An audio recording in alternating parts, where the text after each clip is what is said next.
39장 1절 교재 6144페이지 표시변 되겠습니다.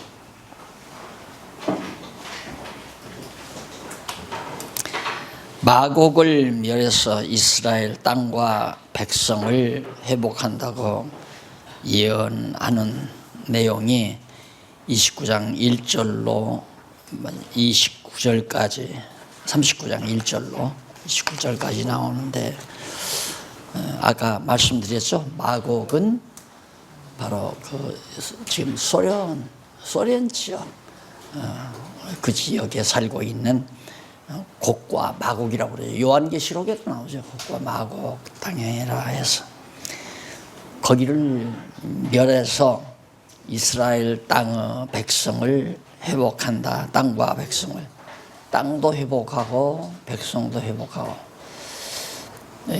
이걸 보면 이제 땅과 백성은 밀접한 관계가 있음을 알 수가 있죠.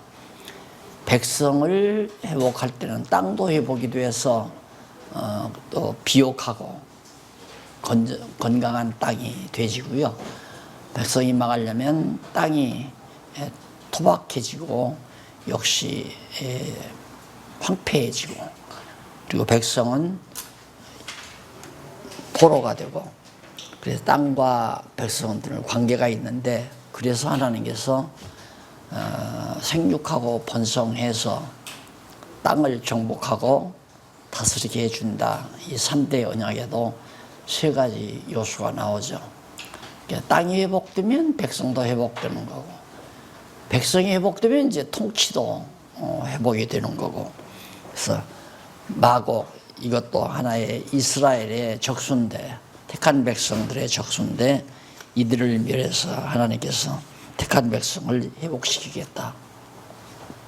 이게 이제 마지막 날에도 계속해서 말씀을 드리는 내용이지만, 결국은 이 지상에서는, 이 계시세계에서는 누가 완전히 패배하느냐면 하나님의 택한 백성이 완전 패배합니다. 교회가 완전히 패배하고, 누가 최고로 승리하느냐? 사단의 권세, 짐승 권세가 극도로 승리를 거두게 하십니다. 그래서 온 세상을 사단의 권세가 지배하도록 그렇게 하신 다음에 하나님께서 적수를 멸하신다. 그것도 역시 찬송케 하시려고, 역시 여호와 하나님이심을 깨달아 알게 하시려고. 그래서 최후의 계시는 심판으로 이루어지죠. 마지막 심판으로.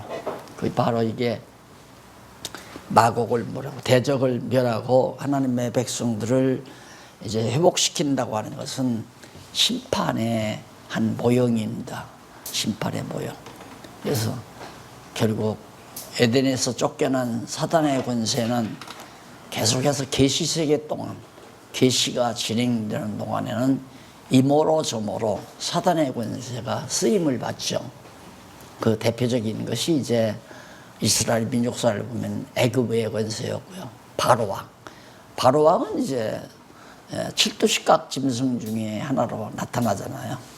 요한계시록의 7두식각 7개의 머리가 애굽, 그 다음에 아수르, 바벨론, 파사, 그 다음에 헬라, 로마, 앞으로 다시 이제 태어날 세력, 이제 7개의 머리가 이 지상 세력입니다.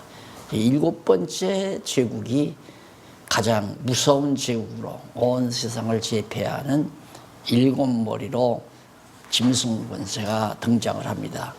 그 이제 사단의 전부 앞잡이들이죠. 사단의 앞잡이. 사단이 활용하는 세력들, 강한 세력 아닙니까? 이래서 이제 그 악인들, 이걸 하나님께서 적당한 때에 쓰시려고 적당하게 다 등장시켜서 사용하시는 그런 섭리를 우리가 알 수 있습니다. 그리고 이제 그런 사악한 세력들을 다 진멸한 다음에 하나님의 백성들을 회복해 주기 때문에, 그래서 이제 최후의 계시 섭리가 최후의 심판으로 마무리를 짓는다. 계시가 끝이 난다 이 말이죠. 그래서 마곡이 멸망되고 이스라엘이 회복되는 건 너무 당연한 거라고 생각을 합니다. 그 가운데 이제 그 46장 1절로 10절에 보면 에스겔 선지자가 곡과 연합군과 병기를 이스라엘 땅에서 멸하여 여호와를 알게 하실 것을 예언하죠. 계속 그렇게 해서 여호와를 알게 한다. 이쪽 오른쪽 11절로 20절을 보아도 에스겔 선지자가 곡과 연합군의 시체를 하몬곡에 매장하여 이스라엘 땅을 정결케 하실 것을 예언합니다. 그들의 시체, 죽은 시체를 어디에다가 매장할 것까지라도 다 예언한. 왜? 예언의 정확성, 여호와의 말씀의 정확성을 지난번 말씀드린 대로 드러내기 위한 것이죠. 21절로 29절도 48페이지 에스겔 선지자가 대적의 심판과 이스라엘 족속의 회복으로 여호와를 알게 하실 것. 더 말해서 무슨 필요 있겠습니까? 모든 역사는 하나님 여호와를 깨달아 알게 하기 위한 하나님의 교육 실습이다. 실습 교육이다. 그래서 학습과 실습이 있다고 그랬죠. 학습은 지금 우리가 하는 게 이게 학습입니다. 성경을 통해서 배우는 거죠. 학습만 하나님이 시키는 것이 아니라 실습도 실제 역사 섭리로도 하나님께서 교육을 시킨다. 이 교육의 최종 목표는 여호와를 깨달아 알게 하기 위한 것. 그래서 요즘 이제 교육 문제 때문에 난리가 많잖아요. 가만히 세상 돌아가는 거 보면 모두가 다 참 승무심이 일어나죠. 어떻게 하면 정당한 교육이고 어떻게 하면 정당한 교육이 아니고 그 교육 제도 때문에 항상 정권이 바뀔 때마다 언제 금방 뭡니까? 뭔 교육? 무슨 교육이라고 그래요? 학교? 예? 네? 특수교육이잖아요, 특수교육. 그런 거 시켜서 좀 더 교육을 자유롭게 해야 온당하다. 그런 이론적으로 이렇게 싸우는 거 보면 다 부질없는. 이제 조금 해보니까 교육을 좀 해보고 진행해 보니까 학교에서 그렇게 복잡한 거 안 배워도 되잖아요. 예? 다 배워도 필요 없단 말입니다. 이념도 절대적인 것이 아니고, 예? 사상도 절대적인 것이 아니고, 정치 방법도 절대적인 것이 아니고, 그러니까 싸울 수밖에 없죠. 그렇게 막 학생들을 그렇게 가르치면 전부 진보주의자 된다. 그럼 또 진보주의자들은 그렇게 학생들을 역사 고쳐서 가르치면 전부 다 보수주의자 된다. 어디에 해답이 있습니까? 해답 없잖아요. 제가 지난번에 말씀드렸나요? 제 딸아이한테 내가 그런 얘기를 했어요. 나는 성경을 몰랐으면 난 괴물 됐을 거다. 내가 그래서 성경을 몰랐으면 나는 괴물이 됐을 거다. 그런 걸 성경 알기 전에 그런 걸 알았으니까. 그렇게 정론이 없다. 성경을 이렇게 정확하게 깨닫기 전에 일반 학문이라고 하는 것은 문제만 있지 해답이 없는 것이 일반 학문이다. 그러니까 성경 모르면 이성이고 지성이고 진리고 이거 다 나발 같은 얘기 아닙니까? 그러면 제일 정말 정확하다기보다도 살 수밖에 없는 게 뭐냐면 김사과처럼 그냥 방랑객으로 세상을 비웃으면서 괴물이죠. 웃기는 놈들 무슨 놈의 정치라고 이러면서 혼자만 잘난 척. 이거 괴물 아니겠어요? 학교는 이놈아 무슨 놈의 학교 선생 좋아하시래 이러면서 전부 이제 비소주의자가 되죠. 완전히 괴물이 됐을 겁니다. 나는 성경을 몰랐으면. 이제 성경을 깨닫고 나니까 정말 통쾌하잖아요. 가슴이 후련하고 정말 살 것 같고 해답이 있으리라. 분명히 해답이 있으니까. 교육은 여호와 경외하기를 가르치는 것이 그것이 교육이지. 누가 가르치느냐? 교수는 성령님이시고 우리는 조교. 성령님이 시키는 대로 어디 가서 성경 읽어주라 하면 성경 읽어주고 설명해주라 하면 설명해주고 우리는 조교일 뿐이에요. 선생이 어디 있어요? 그래서 선생 많이 되지 말라, 선생 되지 말라. 그냥 성경만 전달해주면 되는 게 바로 우리 조교 역사. 교수가 다 이미 마련해놓은 교재 가지고 가서 우리 박 교수께서는 또 김 교수께서는 이렇게 정의라고 하는 것을 여차여차 표현했다. 정의 받아 적으십시오. 정의는 어쩌고 저쩌고 쭉 부르면 받아 쓰고 학생 한번 읽어봐. 이러면서 이제 조교 역할을 하는 거죠. 스승이 어디 있어요? 선생 하려면 문제와 답을 다 알아야 선생 노릇하거든요. 그러니까 이 교육은 엎어졌다 뒤집어졌다 하는 거예요. 공산주의 사회에서는 공산주의 교육 시키는 게 당연한 거고요. 자본주의 사회에서는 자본주의 교육 시키는 게 당연하고요. 진보주의자들은 진보주의 교육 시키려고 하는 게 당연하고 보수주의자들은 보수주의 교육을 시키려고 하는 게 당연하고. 일본 계속해서 역사 고쳐가지고 하니까 아베 주장에 따르는 사람이 한 70% 된다고 하잖아요. 교육에 따라서 되는 거예요. 사랑 가지고 노는 거죠. 아무 진리도 없는 것 가지고 인간들을 속이고 다 잘못된 대로 어두운 대로 인도해요. 그러니 그래서 저는 사실상 장가도 안 가려고 그랬어요. 장가 가면 이 새끼 키워가지고 학교도 보내야 되고 안 보내고 그러면 그러니까 가지고 다 비웃으며 살 바에야 혼자 살다가 간다. 그러고서 이제 독신주의자처럼 그냥 진짜 괴물이 됐을 거예요.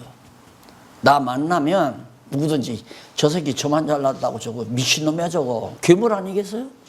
하나 시인하는 게 없으니까 웃기지 마라 이 새끼야. 무슨 놈의 정치야. 정치는 교회 좋아하시네. 너 교회가 뭔지나 아냐? 그러고 비수하고 다녔을 테니까 하나님 너 봤어 인마? 소크라테스보다 몇 배 더 괴물이 됐을 거예요. 나는 만약에 성경 몰랐으면. 내 말 공감하십니까? 공감하실 거예요. 그렇다면 얼마나 괴로웠는가 아시겠죠?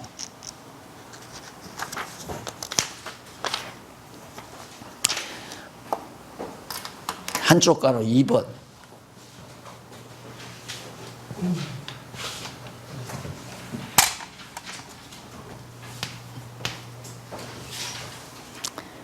성전과 국토 회복.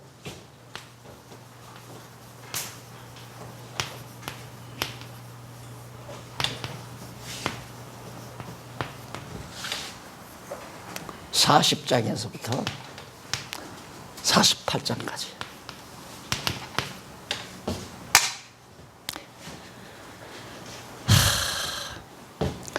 하나님께서 성전을 70년 전에 헐어놓고 70년 후에 회복해 다시 짓겠다는 거거든요.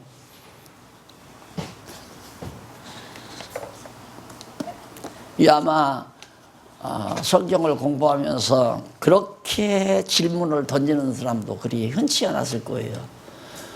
그거 이렇게 다시 질 바에야 뭐로 하냐? 왜 헐리게 하느냐?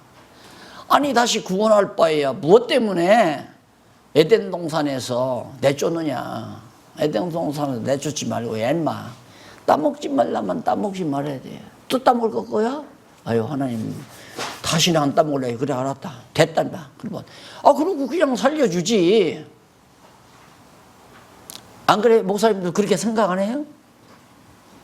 세상에 과일 하나 따먹었다고 그저가 뭐가 그렇게 커서 그 좋은 동산에서 전부 내쫓아가지고 이 고통 많은 세상에 나와가지고 사실 우리들 안 그래요. 솔직히 말합시다. 그냥 우리들 좋아가지고 참 혈기방장하니까 아가씨 보고 좋아가지고 그냥 중내사내하고 살다가 결혼해서 아들 딸 낳지. 야 내가 이거 틀림없이 나는 어떤 여자 만나서 아들 낳아서 어떻게 길러가 이 계획이 시한 겁니까? 하나님께서 그렇게 고통을 겪으라고. 그러니까 잘 알고 계시는 예수님은 장가도 안 갔잖아요. 시집 장가도 안 갔잖아요. 또 진리를 깨달아서 사도하고도 아야 장가도 안 가버리고. 예. 뻔히 다 아니까 나와서 자식 새끼 나눠봤댔죠. 그게 요즘 세대들이 그런다고 그러더라고요. 요즘 세대들은 결혼이라는 것을 필수로 생각을 안 한대요. 필수로 생각을 안 하고 구태여 내가 손해볼 필요 없다. 뭔 손해냐. 내가 놀란 건 뭐냐면 뭐 때문에 내가 죽도록 돈 벌어서 자식 새끼 먹이고 살리고 가리키고 그러느냐. 이렇게 돌아간다는 거예요. 요즘 젊은 세대들이. 가만히 생각해보니까 맞는 얘기 아니에요. 요즘 놈들이 머리가 빠른 놈들이야. 그게 우리 손자 아이 하나가 여자는 뭐가 될만하면 시집가서 엄마가 되더라고. 요 벌써 그런 생각하는 거거든요. 뭔가 내 꿈을 펼치고 내 뭐 행복을 위해서 살려고 좀 어떻게 뭐가 될만하면 엉겁결에 시집가서 그냥 엄마 돼서 애기 낳고 애기들 뒷바라지 얻어가지고 우리 사모님들 웃네 다. 남은 게 뭐예요? 예. 하나님이 그렇게 만들어 놓은 거예요. 그래서 그냥 20, 30대 되면 막 펄펄 끓게 해서 치마만 봐도 무조건 갖다 데리다가 그냥 아내 삼아서 살게. 그래서 포싸면서 가서 아내 돼가지고 살잖아요. 사랑 무슨 썩어빠진 사랑이냐고 내가 그 말 하려고 그랬어요. 근데 말이 지금 점점 거칠어지잖아요. 옛날 생각이 나서 그래요. 사랑 좋아하시네. 무슨 의미의 사랑이에요? 인간 세계에 무슨 사랑이 있어요? 이게 사랑이죠. 진리와 함께 기뻐하고 여호와 찬양하고 모든 불평불만 사라지고 오직 마음의 기쁨이 충만하고 이게 사랑이라고 성경이 말했잖아요. 팽팽하고 빤질하고 매끈할 때 사랑이지. 안 그래요? 여자도. 그건 사랑이 아니라 호기심이에요. 호기심. 정욕 쉽게 말하면.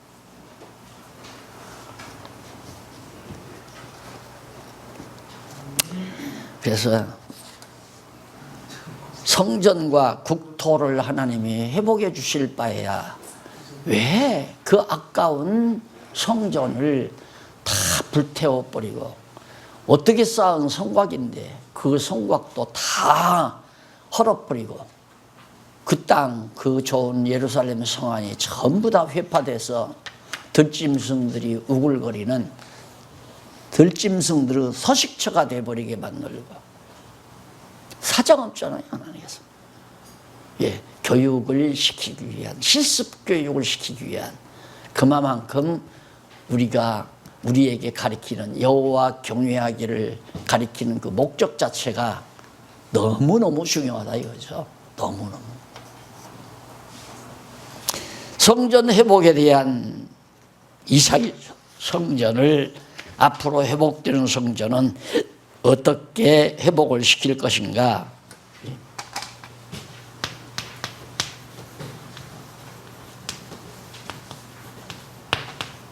성전 회복에 대한 이상 40장에서부터 44장까지. 자, 이게 또 이게 얼마나 참 놀라운 사건입니까?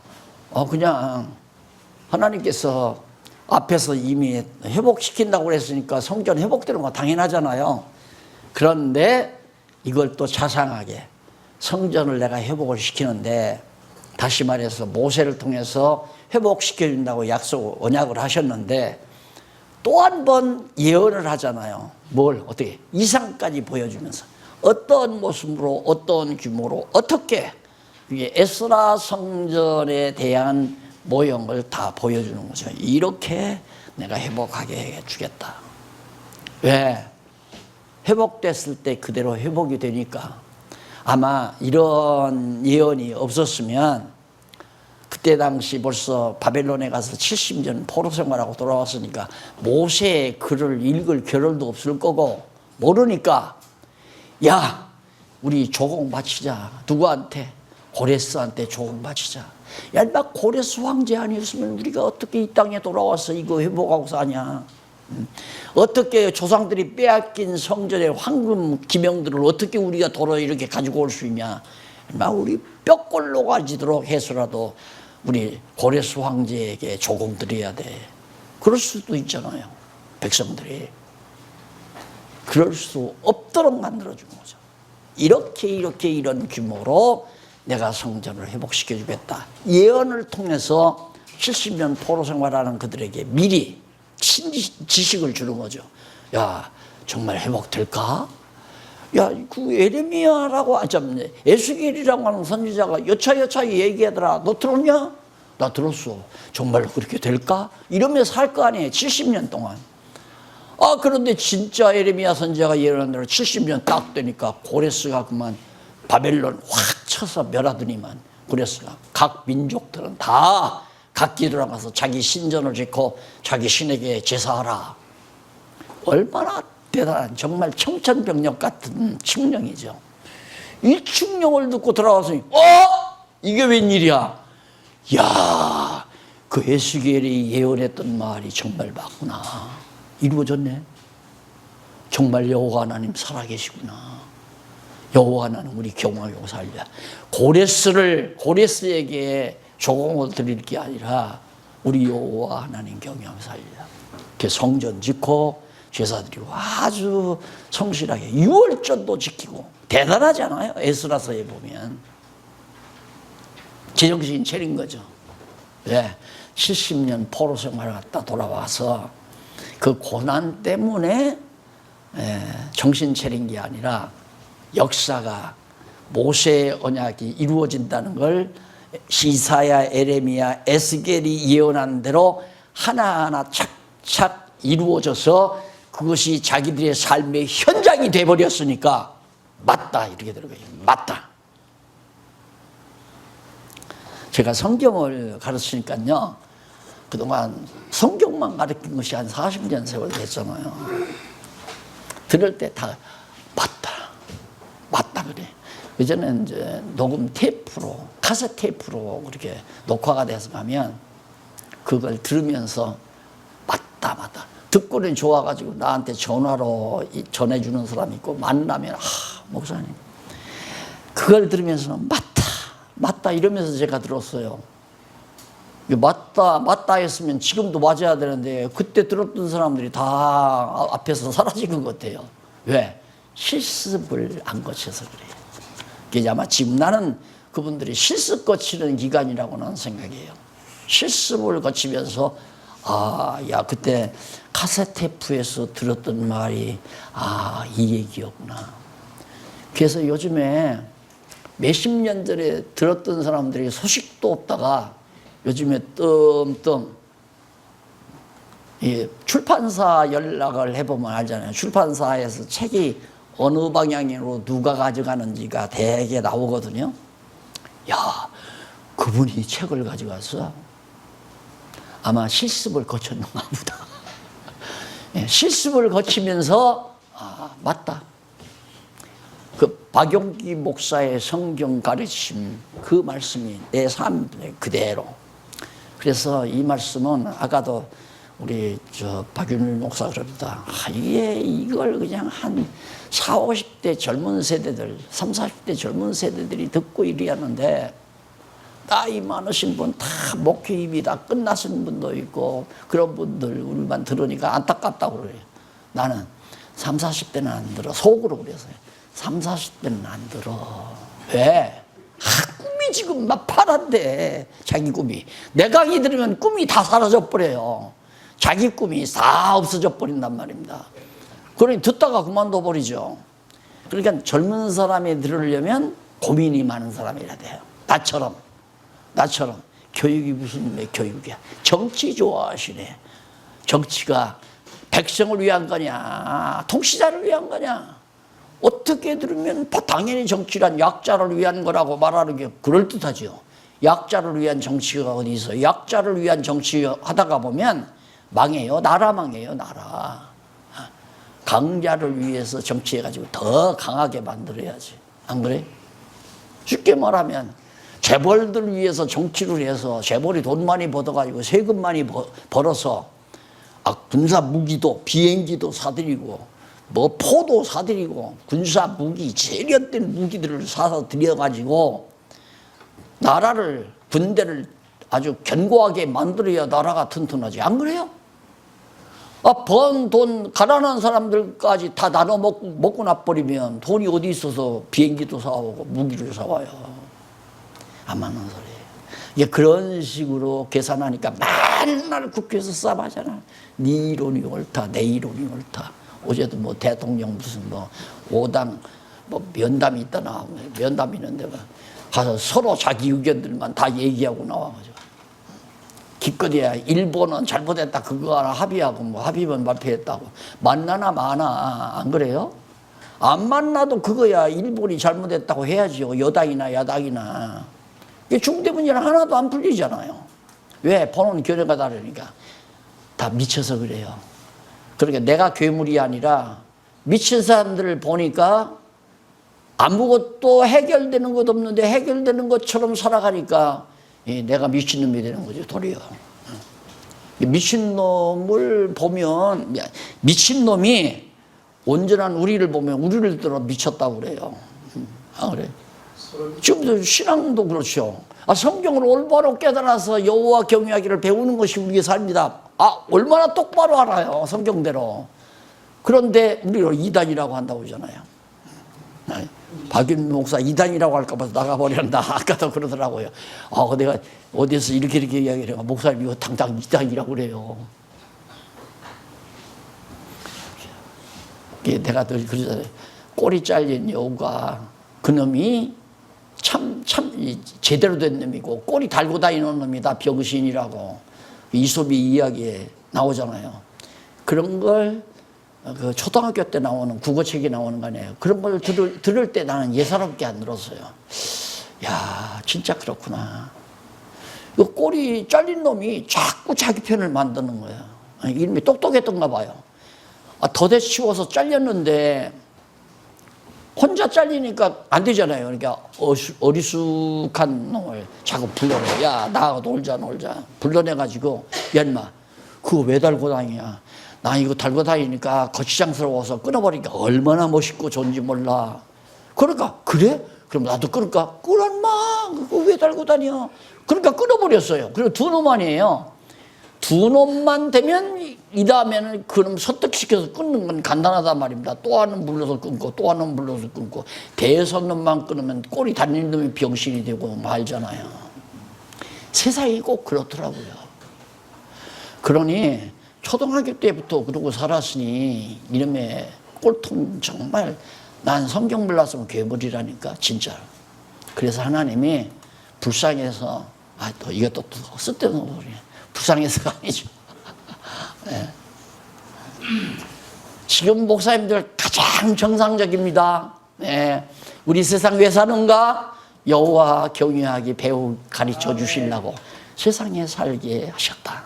그 이상도 그 이하도 아니다. 쓸데없이 꿈꾸지 말아요. 이거 해야 되겠다, 저거 해야 되겠다, 뭐 어떻게 해야 되겠다. 야망 품어왔댔자 낙심만 더 많고. 그러니까 아주 야망이 강한 사람일수록 불행합니다. 야망이. 자기를 어떻게든지 좀 성공하려고 하는 사람일수록 불행할 수밖에 없어요. 어떻게 하면 하나님 청하신 뜻대로 그냥 시키는 대로 하게 하시면 하고 하나님의 뜻을 쓰임 받아야 되겠다 이렇게 생각하지 아니하면 행복이란 생각할 이유가 없고 생각할 필요도 없는 거죠. 행복할 수가 없으니까. 성전 회복에 대한, 그리고 거기 1번에 보면 바깥담과 입구, 바깥담, 입구 이렇게 치밀해요. 바깥담과 입구 시설을 청량하는 모습 자로 쫙 돼요. 바깥담장, 그 다음에 입구 이런 것들을 자로 전부 다 재는 그런 이상의 모습을 보여줘요. 그래서 40장 1절로 16절 보면 이상 중 담과 동쪽으로 생긴 동쪽 입구와 부속 건물이 나와요. 여기 아마 성전 모습이 나오네요. 뒤에 6173페이지 이런 모습의 이상을 보여줍니다. 이렇게 내가 성전을 회복시켜 주겠다. 사방 다 똑같게 하고 그 담장 옆으로 쭉 방들을 만들고 한가운데에다가 성전을 가운데는 아니죠. 약간 동쪽으로 좀 기울어지게 동쪽으로 당겨서 성전을 짓고 그리고 성전 그 주변으로 여러 가지 방들을 또 만들잖아요. 입구도 만들고. 그래서 이걸 바로 지금 이상으로 쫙 에스겔에게 보여주는 장면입니다. 일일이 뭐 다 밝힐 필요가 없겠죠. 읽어보시면 다 나와요. 그 모습이 40장 17절로부터 27절에 나오는 남쪽 입구입니다. 남쪽에 있는 입구. 그러면 아까 에서 보면 동쪽이 왼쪽 아니에요. 왼쪽이 동쪽이면 서쪽이 오른쪽이란 말입니다. 남쪽이 앞쪽이고 그 다음 북쪽은 뒤쪽이란 말입니다. 그러면 여기 남쪽 입구란 말은 저 위에 쪽, 저 앞에 있는 위에 쪽 입구 모습을 조금 크게 그리는 것이 거기 나와 있어요. 그 설명도 나오죠.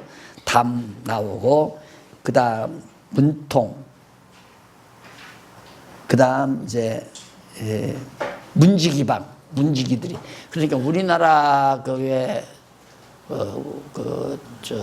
원님들이나 왕들이 있는 그 문에 들어가면 문 앞에 대문 곁에 옆에 방들이 있잖아요. 이런 거 다 그런 현상으로 생각하면 됩니다. 솔직히 말해서 이거 뭐 몇 미터 알면 뭐합니까? 또 뭐 높이가 얼마인지 알면 뭐합니까? 그렇지만 하나님께서 그렇게 자세하게 밝혀준 것은 이 다음 성전이 회복될 때 봐라, 내가 한다는 대로 내가 하지 않았느냐, 이걸 확인시켜 주는 거예요. 내가 설계한 대로 그대로 지어지지 않았느냐. 내가 성전을 회복했다, 여호와 하나님이. 그래서 여호와 깨달아 알고 경외케 하는 학습도구로 하나님께서 사용하시는 거죠.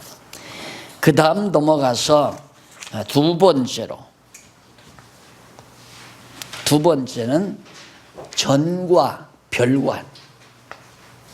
전하고 별관. 별관은 전은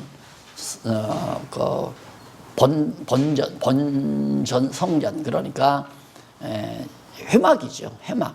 구약시대 보면 이제 회막 성전 말합니다. 성전 지성소와 성소로 나뉘어지잖아요.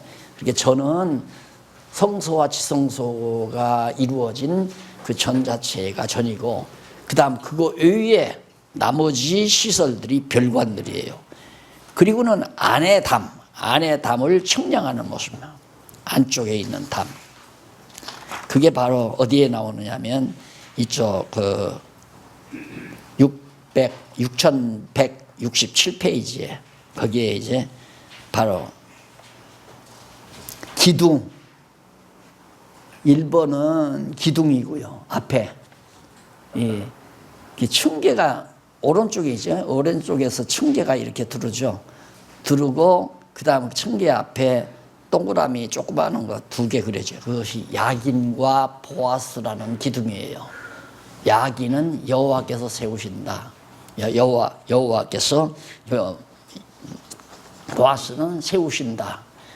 여호와께서 세우신다. 다 맞아떨어지잖아요.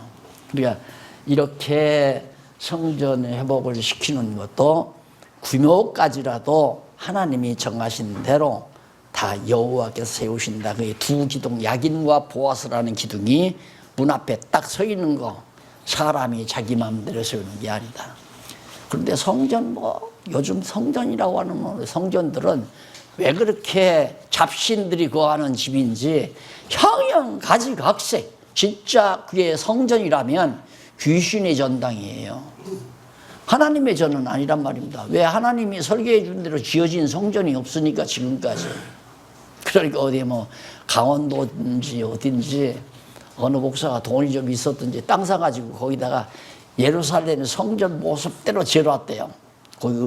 그래서 얄팍하게 성도들 가서 결합시킨다고 데리고 오면 다 입장료 받아가지고 또 잘 먹고 잘 살잖아요.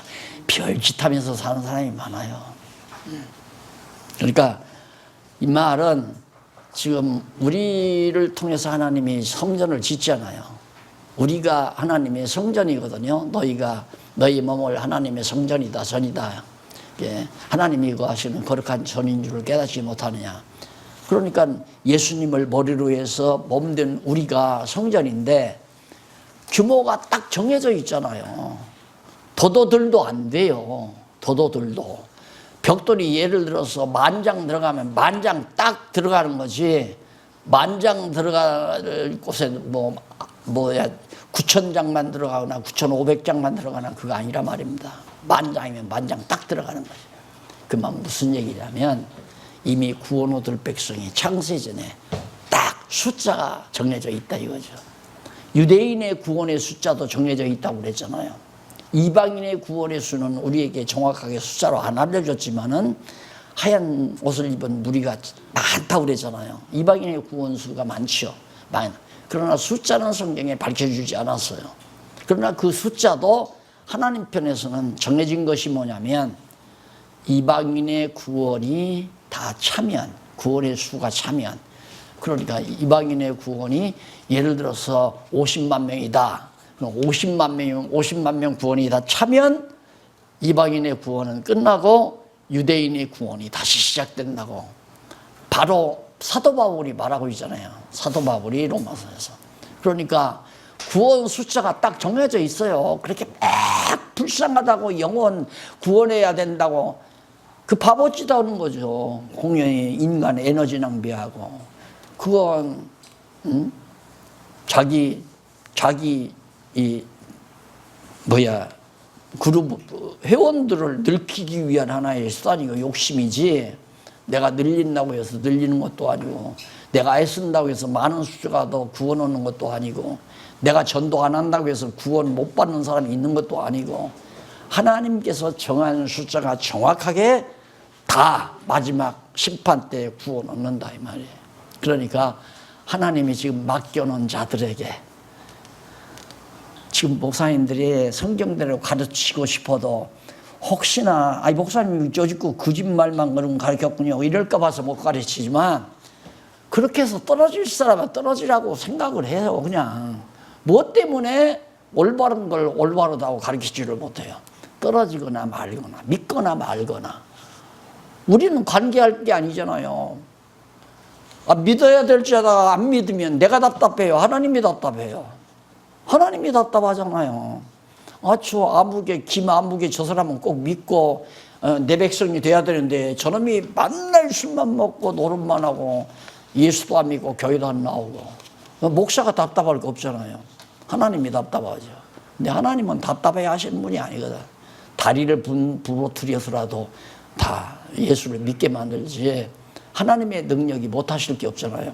그러니까 지금 하나님께서 10명을 맡겨줬으면 10명에게 그냥 깔끔하게 가르쳐주고 나는 끝난다 이렇게 생각.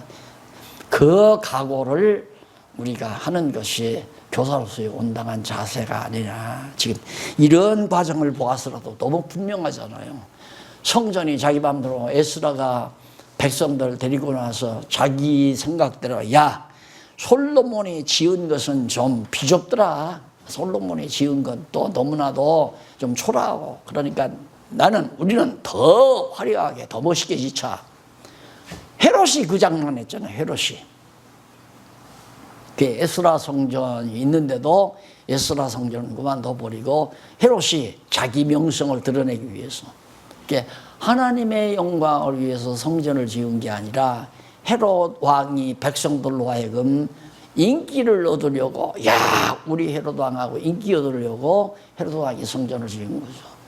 그러니까 그거 다 헐어버려라. 그래서 에스라가 지어야 될 성전 모습을 정확하게 환상으로 보여준 것은 하나님의 철저한 계획과 작정 섭리 안에서 이루어지는 42장 1절로 20절 북과 남편 안뜨르 별관과 담에 대한 청량 모습을 보여주는데 그게 바로 이제 마지막 똑같이 나오는 거예요. 북쪽과 남쪽과 안뜰이라는 게 이쪽 73페이지 보면 새까맣게 네모지게 이렇게 나왔잖아요. 그 담장 안이 안뜰이에요. 그리고 그 가운데가 그게 이제 성막이고 성전이고, 그리고 성전 바깥 안뜰, 그 담장 안에가 안뜰이고요. 그런 것까지 일일이 정확하게 규모를 맞추어서 설계를 하나님께서 해가지고 그런 환상을 보여준 사실이 지금 여기 나옵니다. 그리고 세 번째로, 동그라미 안에 세 번째로 72페이지라고 하는 거죠. 제단과 제사 회복에 대한 언약입니다. 이건 약속이에요. 제단과 제사 회복을 내가 해주겠다고 이제는 하나님께서 약속하는 내용이 43장과 44절. 그래서 언약과 예언 사이는 바로 밀접한 관계, 아주 밀접한 관계. 선지자 에스겔이 본 예언을 통해서 이렇게 반드시 할 것을 하나님이 직접 에스겔에게 언약하는 내용이에요. 그러면 에스겔은 이걸 백성에게 예언을 하는 거죠. 하나님이 에스겔에게 말할 때는 언약이라는 말을 제가 사용을 했고요. 그 다음 에스겔이 백성에게 말하는 것은 예언이라고 그렇게 표현을 했어요. 이게 언약과 예언은 내용이 똑같다, 따지고 보면. 조금 더 자세한 부분이 있고 개괄적인 부분이 있지만은 결국 내용은 일관된 것이다 라는 얘기예요. 자, 이렇게 하나님께서 이제 규모를 정해서 하나님께서 회복하시려고 환상을 보여주었는데 43장 1절로 27절에 보면 전에 그의 청결한 제단의 감사제를 받으신다고 예언을 합니다. 하나님께서 그 성전, 회복된 성전 안에 거하시면서 정결한 제단의 감사제, 백성들이 정결한 제사를 하나님께 드리면 하나님께서 받으신다고 에스겔이 예언을 하는 거죠.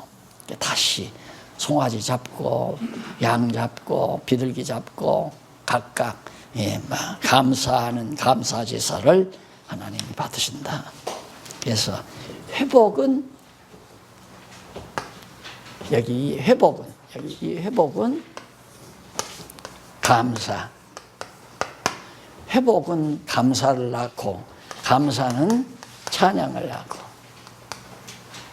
감사하지 않은 자가 찬양할 수 없잖아요. 그래서 하나님께 감사하며 찬양하는 것.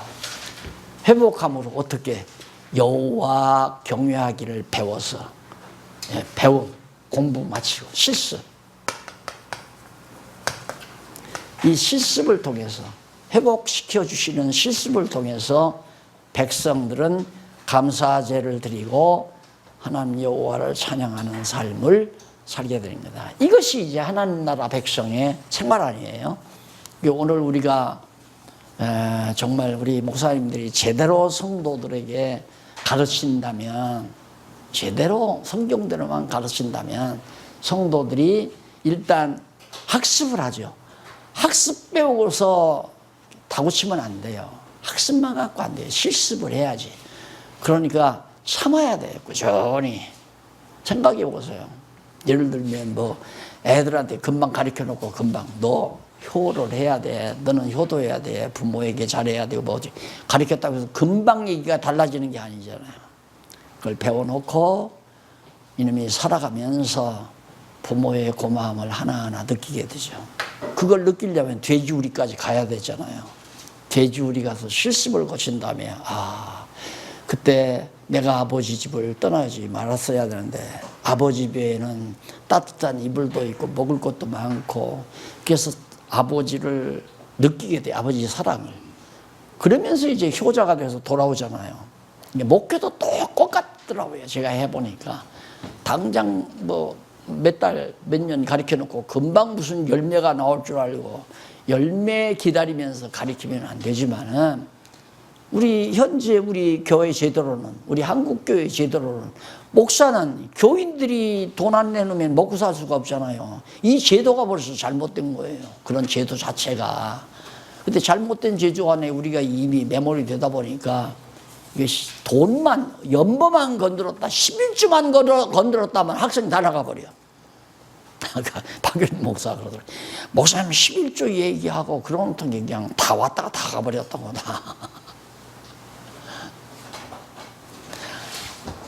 아니 성경에 어디 목사가 11주 먹고 살라는 데 어디 있어요.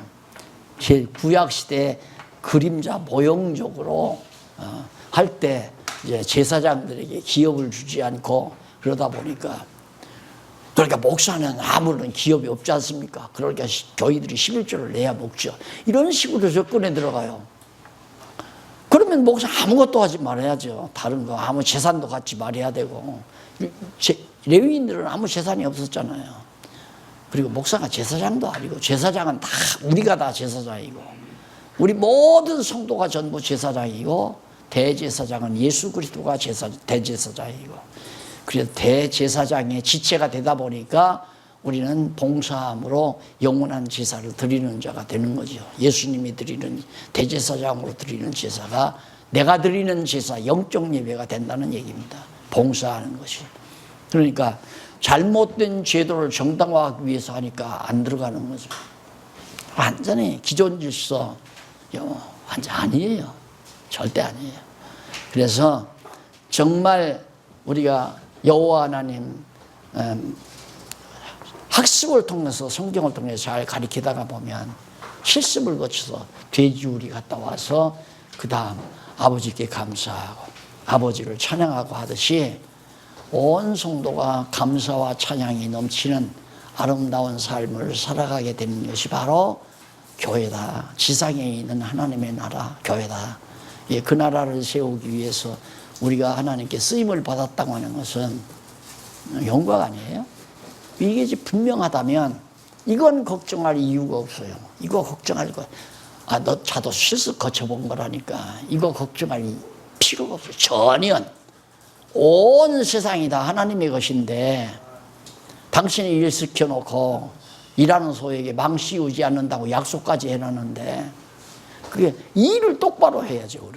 우리가 하나님의 일꾼이라면 일만 똑바로 하면 돼요. 일이 똑바로 보여. 학습을 잘 시켜야 한단 말이다. 학습만.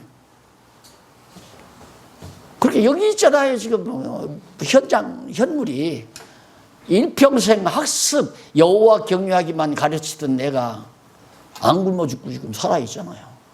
이게 현장 지금 실물이란 말입니다. 그러니까 확실하게 말씀드릴 수 있죠. 확실하게. 여호와께서 다 책임지신다. 공중에 나는 새를 보라. 들의 백화를 보라. 항차 하물며 그 말이거든.